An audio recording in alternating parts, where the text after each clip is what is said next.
Hey, I'm Alex and this is my life in letters, but instead of describing myself with a series of adjectives, I thought it would be more fun to describe myself by the character traits of some characters that I find interesting and admire from fiction. So here we go. Aragorn is a natural-born and reluctant leader, and I think on my very best days, I can emulate just a little bit of his awesomeness. I try to get stuff done.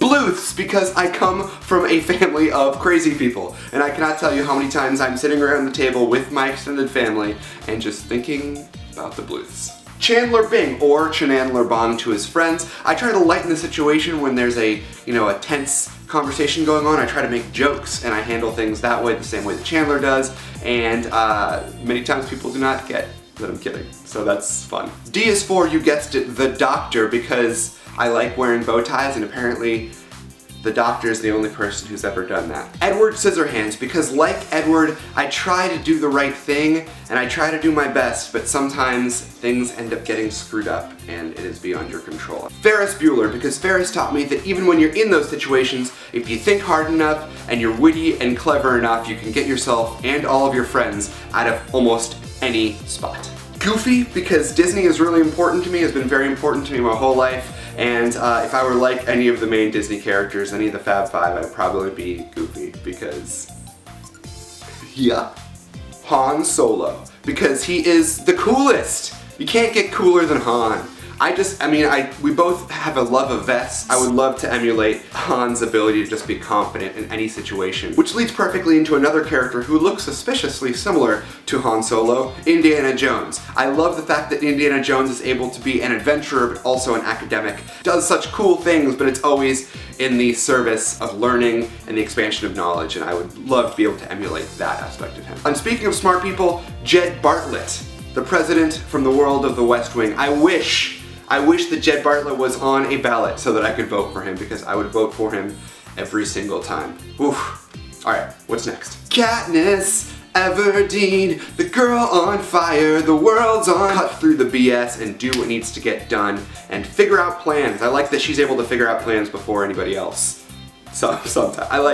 I like her go-getter spirit. Obviously, Lupin, he was the namesake of my wizard rock band and is my favorite character from Harry Potter. I would love to be the kind of friend that Remus Lupin is. He's caring and intelligent and is always there, even at his own peril for his friends. And I absolutely love that, and that's the kind of friend I would want to be. Marty McFly, because he really can tear it up on the guitar. That's the main reason why. This started out as I am like these characters, and now I'm just saying all the reasons that I would want to be these characters. But I guess there's like a little bit of me. I like to do stupid things with my guitar and like flail around on stage. Nick Carraway from The Great Gatsby. This is a character that I'm actually very much like, and not the Tobey Maguire version. Get him out, just get out of the movie. Nick is always observing things, always noticing everything going on around him and then describing it in far too flowery prose, which is a failing and a strength of mine. Obi-Wan Kenobi, because he is a model mentor other than all the lying stuff. He's a good friend to Anakin and he does all the right things and sacrifices himself to get his friends out of a tight spot, which I feel like I would do if I were, I don't know how to let myself get chopped in half with a lightsaber. Jean-Luc Picard, he is in my book the best captain that the Enterprise ever had, ever will have. He's the coolest. He combines the spirit of exploration and the strength that it takes to be a captain into one perfect awesome dude. And in that same vein, Q from Star Trek, because I have been known to mess with my friends a little bit. Captain Malcolm Reynolds, the rogue with a heart of gold. I would aspire to be something like that, probably without the rogue part though.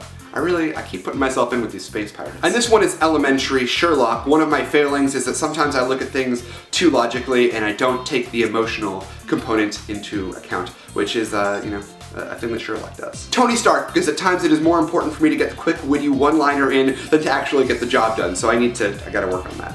Umbridge, because she represents everything that you should not be as a person or as a teacher. Oof! Will Perry from the His Dark Materials trilogy, because he is super dedicated to the people that he loves, and I think that is a good quality of mine. I'm very dedicated to those who I love. And also, fun fact, I can travel between dimensions. Xander Harris from Buffy the Vampire Slayer, because like Xander, I sometimes feel like I am the only one of my friends that does not have a superpower, since I have a lot of super successful, wonderful friends, and sometimes it's hard to remember that even though you don't have a superpower, you are still an important part of the team, and Xander reminds me of that. Also, with the quick and the witty and the ha-has, and sometimes I shouldn't say words. Yoda, I thought I told ya, I'm a soldier. Yoda is a great teacher. He's a great mentor to Luke, and he's able to teach him lots of lessons while still injecting humor and kind of a sense of playfulness into it, which I hope that I am able to do. And finally, Zaphod Beeblebrox, the two-headed galactic president from The Hitchhiker's Guide to the Galaxy. What can you say? The man knows how to have a good time, and that's one of my better traits too. Ain't a party till I walk in, or something. Thanks very much for watching. I hope that you're having a swell day, and until I see you next, be brilliant.